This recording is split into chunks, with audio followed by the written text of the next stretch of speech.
hora de falar com o Guga Almeida. Muito bom dia para você, Guga. Seja bem-vindo ao Pre-Market.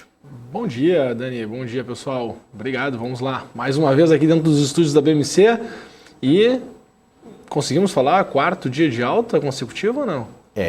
Pois é. Ontem teve quarto pregão seguido de alta. Isso não acontecia desde junho, né, Guga? E hoje o clima é de otimismo, né, para mais um dia positivo. Você acha que agora engatamos um rally? Os investidores podem recuperar a parte das perdas dos meses anteriores com esse movimento? A gente já recuperou parte das perdas, né? Acho que hoje a gente tem um dia... Vamos lá, o mercado já está precificando, né? 1,5%, aí começa toda aquela conversa, poxa, tem que ser mais, tem que ser mais, tem que ser mais.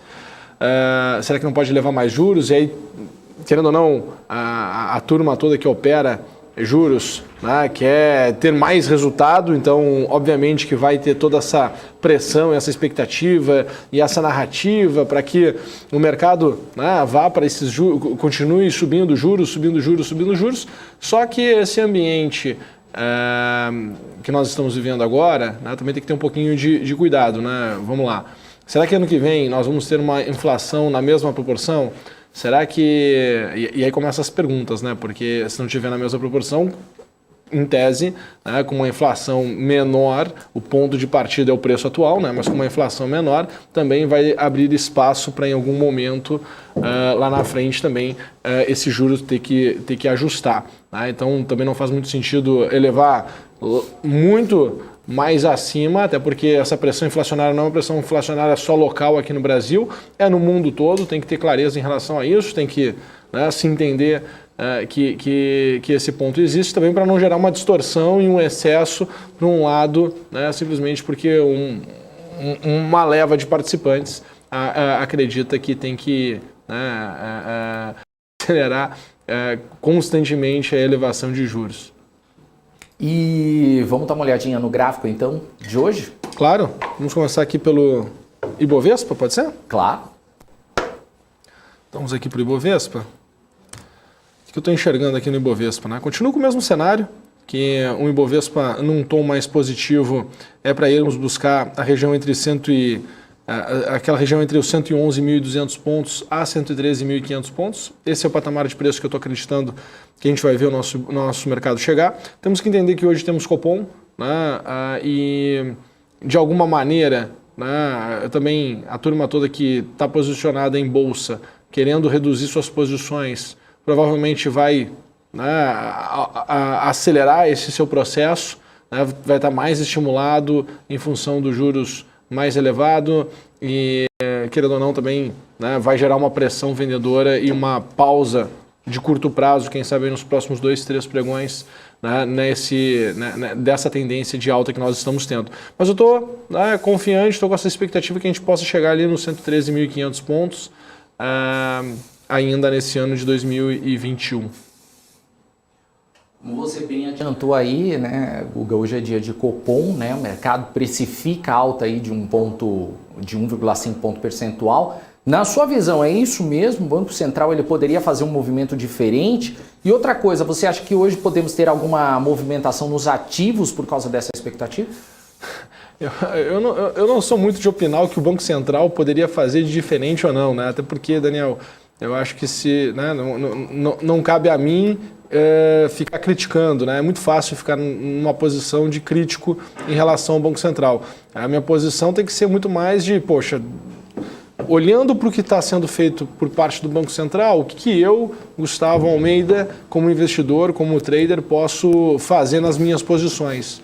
Né? Eu acho que ficar só na ponta de crítica, poxa, se eu tivesse condições de ir lá e tomar uma decisão, enfim, né? Eu acho que eu poderia opinar mais fortemente sobre o que o Banco Central poderia fazer.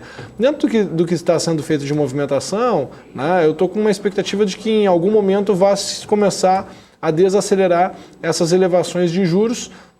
Né, fico esperando que depois na ata do Copom, né, possa vir algo desse tom. Estou esperando que, poxa, quando é que vai começar a reduzir, né, essa elevação de juros, né? Qual é a expectativa de fato, né? Quando a gente vai começar a ter esses sinais, porque aí sim eu começo a ficar um pouco mais tranquilo em relação à Bolsa. Por hora, né, o que a gente viu foi o seguinte, eu até estava brincando ontem com a turma que eu conheço de investidores, né? Existia uma narrativa de que o ano de 2020 ele foi um ano que teve a crise que ninguém podia prever. E aí agora a narrativa do ano de 2021 é que foi o ano das incertezas. Cara, então o ano de 2022 vai entrar nessa mesma linha, né? O pessoal, se 2021 foi a narrativa da crise que ninguém conseguia prever, ano de 2020, ano de 2021, né? O ano das incertezas, ano de 2022 vai ser a mesma coisa.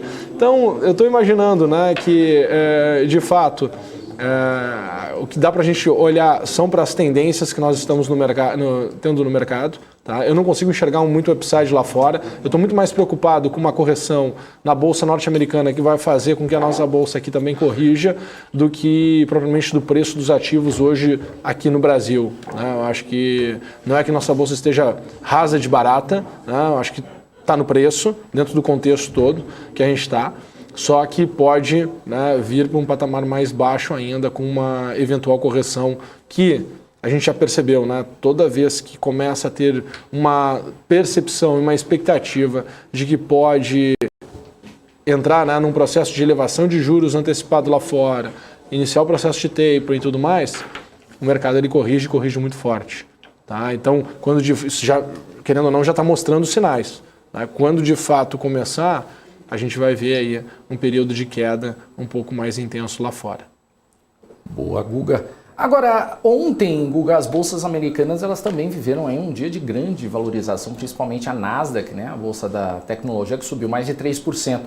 Queria saber qual que é a sua avaliação desse desempenho das bolsas americanas e a retirada dos estímulos, a possível elevação de juros e a inflação mais alta por lá não estão desanimando os investidores? Vamos lá, né? Eu acho que nunca é alinhado, né? No tempo que a grande massa gostaria e a resposta do mercado, né? Dificilmente está alinhado isso.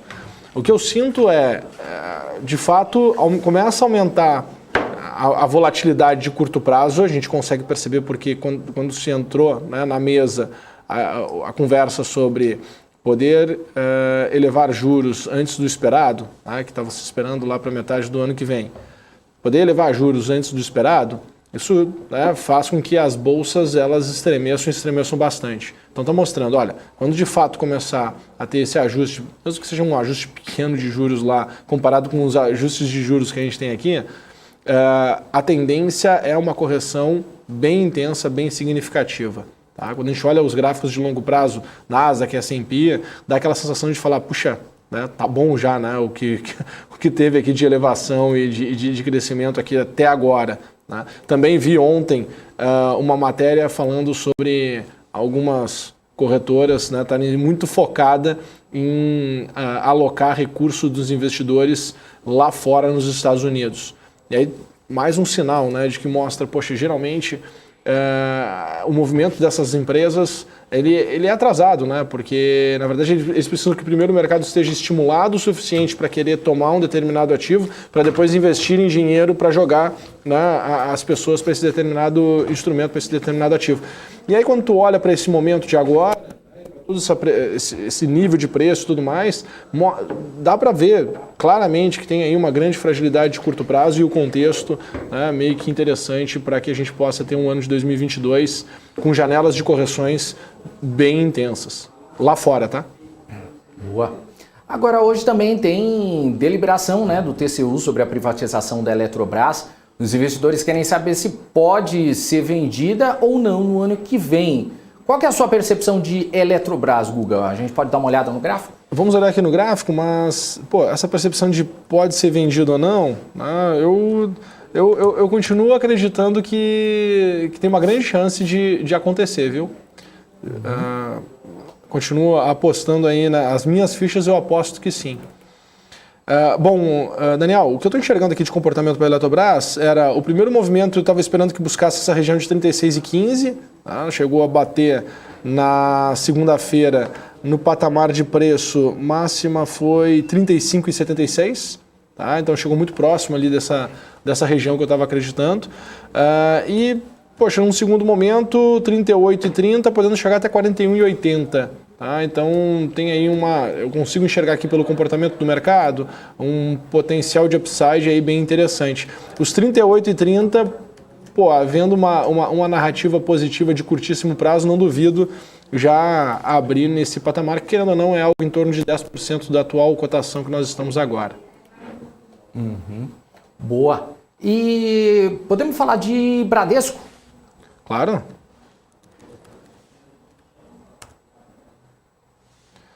O que eu estou enxergando aqui em Bradesco, tá? Nesse atual momento aqui do mercado. Primeira observação. Tá? Não chegou a fechar totalmente o ciclo que eu tinha de baixa para ser encerrado. Estava esperando que chegasse ali na região de R$18, R$17,90, R$18. Tá? Ainda não aconteceu. Dentro do estímulo positivo, o processo de alta que eu identificava era para buscar ali a região de 22,45, 22,90. Se nós pensarmos em assimetria, não tem uma grande janela de assimetria agora no curto prazo, uma relação de risco-ganho, né? Uma vantagem, então não tem.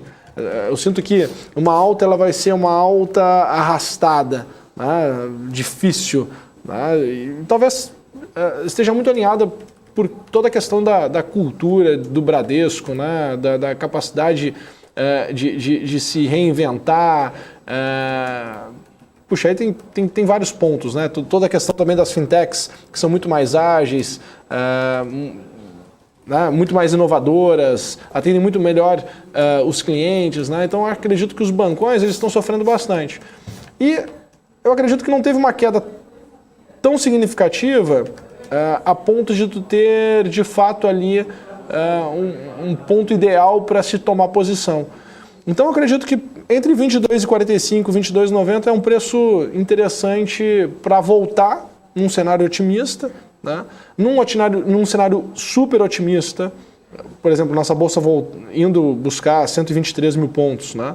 Aí sim poderia ter um rally forte para ir buscar a região de R$ 26,50.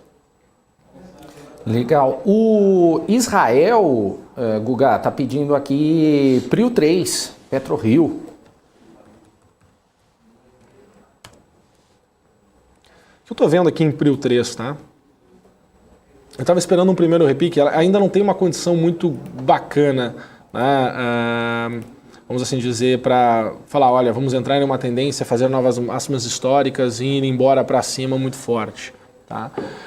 Mas dentro do cenário e dentro desse ciclo fechado que nós tivemos, que está com a marcação em vermelho, meu nível que eu esperava que Prio 3, né, PetroRio, chegasse, era a região de R$19. De fato chegou. Nós chegamos nesse nível de preço ali no dia 26 de novembro. E aí começou a melhorar. Mas nota, Daniel, o comportamento do dia, né? Tu vê que todos esses candles aqui, eles fecham na coloração de baixa, né? Essa coloração de baixa, o que ela diz? Que o preço de fechamento ele foi abaixo do preço de abertura daquele dia, mostrando que ao longo do dia tu teve uma pressão vendedora e não uma pressão compradora. Então mostra aí que, querendo ou não, no curto prazo, os participantes eles estão desfazendo das suas posições. Tá?